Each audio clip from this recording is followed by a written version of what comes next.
quite misted up inside the Range Rover. The windows were misted.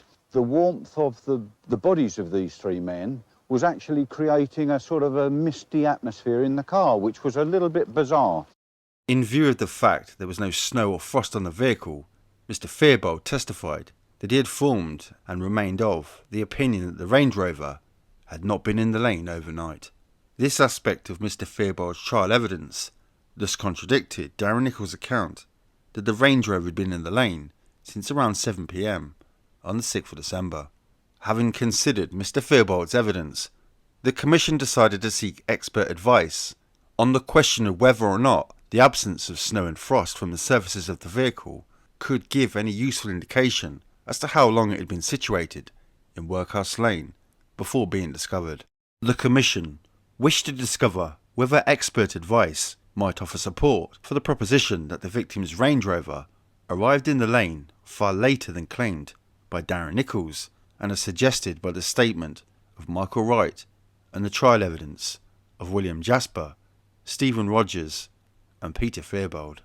On the 29th of September 2009, the Commission instructed forensic meteorologist Andrew Runecris to provide his expert opinion. The Commission asked Mr. Runecris to complete a comprehensive search of all available sources which could establish the prevailing weather conditions for Workhouse Lane on the 6th and 7th of December 1995.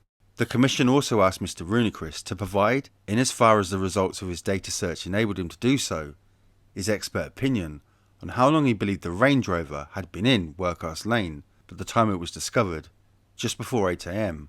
on the 7th of December. Finally, the Commission asked Mr. Runecris for his expert opinion to the extent that it differed from his answer to the Commission's previous question as to how he would expect a vehicle to appear which had been stationary in Workhouse Lane between 7 p.m. and 8 a.m. on the 7th of December. Mr. Runecris' expert report was received by the Commission on the 20th of April 2010. In relation to the absence of snow on the Range Rover, Mr. Runecris concluded, "It appears likely, although I cannot be certain, that no snowfall occurred after 1700 hours on Wednesday the 6th of December 95. It is clear from the witness evidence that the Range Rover must have arrived at Workhouse Lane after that time. Therefore, the lack of lined snow on the vehicle at the time it was discovered does not assist in determining the arrival time of the Range Rover." In relation to the absence of frost on the Range Rover, Mr. Runecris concluded, despite the shelter effects of the hedgerows and trees, as a result of the sub-zero air temperatures and relatively high humidities overnight and during the early morning hours, I would expect any vehicle that had been stationary in Workhouse Lane for a prolonged period of time prior to 800 hours to exhibited a hoar frost on its external surfaces.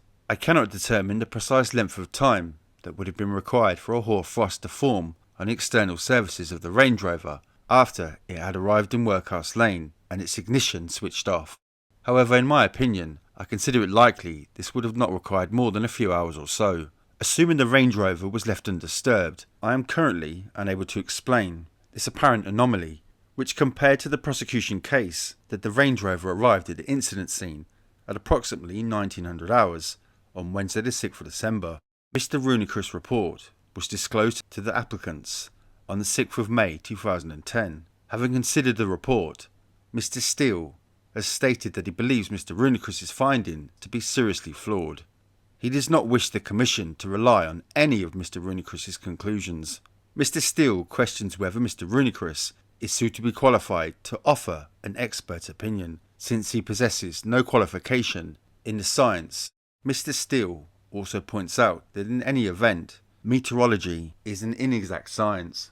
Mr. Steele disagrees with Mr. Runecris on the following points. Steele disagrees with the conclusion that it was likely that no snowfall occurred after approximately 1700 hours on Wednesday the 6th of December. He points out that two witnesses described it snowing in the vicinity of the scene of the crime after 1700 hours on the day in question. Kevin Tarbuck stated it was snowing at 1950 from his statement dated the 14th of September 95. Ian Williams stated it had started snowing lightly just before 1830 in his statement dated the 19th of December. Steele states a heavy vehicle like the Range Rover would have left tyre tracks, and the absence of these can only be explained by their being covered with snow after the vehicle arrived. The absence of snow on the vehicle can also be explained by the warmth of its surfaces when it arrived at the scene, and or a coating of glyco-antifreeze, which Steele suggests had recently been applied to the vehicle. The Commission notes that if Steele is correct in this observation, then this further undermines the defence proposition that the absence of frost on the Range Rover indicated that it had not been in Workhouse Lane overnight. Steele disagrees with the conclusion that it would not have required more than a few hours or so for a hoar frost to form on the external surfaces of the Range Rover after it had arrived in Workhouse Lane and its ignition switched off. Steele states that the absence of frost can be accounted for by the shelter which was provided by the surrounding foliage and or a coating of glyco-antifreeze.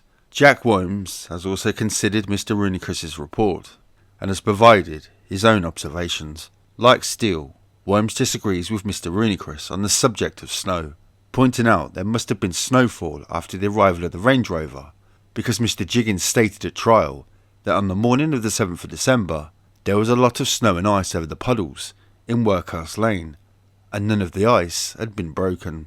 The Commission notes, conversely, that the fact of ice not having been broken suggests that the Range Rover may well have been in the lane for some time. On the subject of frost, Wilmes submits that Mr. Rooneycris' report provides support for his case, and that it confirms the lay opinion of Mr. Fearbold that he would have expected there to be frost on the Range Rover if it had been in Workhouse Lane overnight.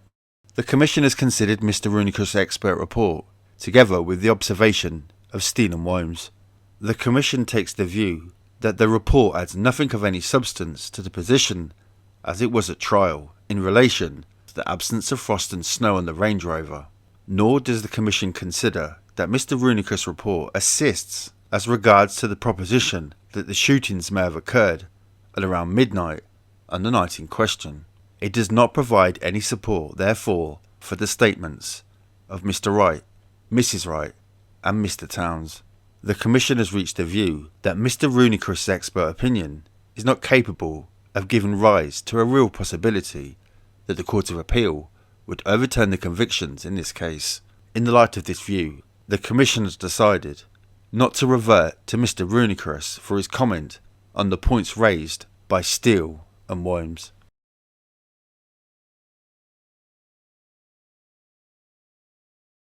The allegation that the prosecution manipulated evidence in relation to the time of death.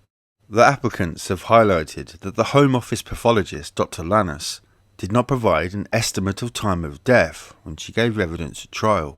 In her evidence, she stated that the police did not ask her to estimate a time of death, but the applicants point out that the police action A3680 suggests that she was asked to give an estimate by the Deputy SIO, Detective Inspector George Florence. The applicants add, since the time of the trial, Dr. Lannis has faced disciplinary action in connection with other cases. It is submitted that Dr. Lannis was incompetent. The Commission notes that a similar submission was made in the course of Mr. Steele's first application to the Commission, application received on the 2nd of February 1999. In the Commission's statement of reasons for that review, dated the 15th of December 2004, the Commission reached the following conclusion on the issue. It is Mr. Steele's contention that Dr. Lannis did determine a time of death, but that as this was a time for which Mr. Steele had an indisputable alibi, Dr. Lannis has withheld this time of death from the court. He has pointed to cases that post-date his trial, at which the quality of Dr. Lannis's evidence and her competence have been called into question. The Commission notes Dr. Lannis's evidence was that it was not possible to determine the time of death through pathology with any degree of accuracy. There is no evidence to support Mr. Steele's contention that she deliberately withheld a time of death because it did not fit the prosecution theory regarding the murders. In the course of the current Commission review, the applicants have submitted no additional evidence or argument on the subject of Dr. Lannis. There remains no evidence that Dr. Lannis ever carried out any assessment of the likely time of the deaths in this case. nor is there any evidence that a time of death estimate was deliberately withheld as part of the prosecution manipulation of evidence in relation to the time of death. The absence of a time of death estimate has been well known since before the applicant's trial, and thus does not constitute new evidence or argument for the Commission's purposes. In any event, the absence of a time of death estimate does not, in the Commission's view, give rise to a real possibility that the Court of Appeal would overturn the applicant's convictions. Wombs and Steele's representative, Mr. Bowen, has pointed out the parameters for the time of death varied in the public announcements which Essex Police made in December 1995. A police road sign appeal dated around the 14th of December 1995 stated "Murder here, PM Wednesday," while LWT's Crime Monthly programme on the 22nd of December 1995 stated that the victims were killed between 1900 hours and 2100 hours. During his police interview on the 17th of May 1996, Steele was informed that the time of death was around 1900 hours. The Commission has considered this submission and observes that it is entirely understandable that the police's view of the timing of the murders would have been refined over time as the incident room continued to collate information from numerous different sources. Nothing in Mr. Bowen's submissions on this issue constitutes evidence that the police manipulated any evidence in relation to the time of death.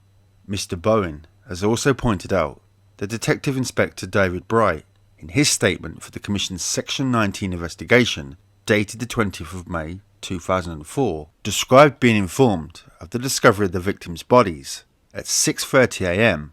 on the 7th of December, some 90 minutes before the bodies were discovered by Ken Jiggins and Peter Fairbold. Mr. Bowen admits that this indicates that the police were aware of the deaths before the discovery of the bodies by Mr. Jiggins and Mr. Fairbold, and this shows, contrary to what the defence have been informed, the victims were under surveillance on the day of the murders. The Commission has contacted former Detective Superintendent Bright and asked him to comment on the reference to 6:30 a.m, which appears in the 2004 statement. He responded to the Commission on the 21st of January 2008, explaining that his comment that the call was at 6:30 a.m.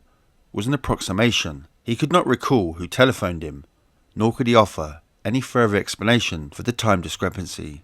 In the course of its review of this case, the Commission has discovered no evidence that any police officer was aware of the murders before the discovery of the bodies by Mr. Jiggins and Mr. Fairbold. Nor has the Commission discovered any evidence that the victims were under surveillance on the 6th of December 1995. In the course of the Commission's review, Essex Police have confirmed that surveillance of the victims did not take place on the 6th of December 1995.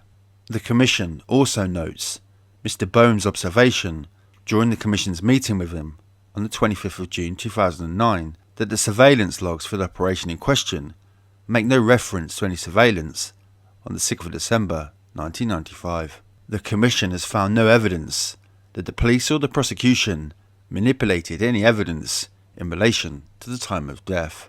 Consequently, this submission by the applicants does not give rise to a real possibility that their convictions would be overturned by the Court of Appeal.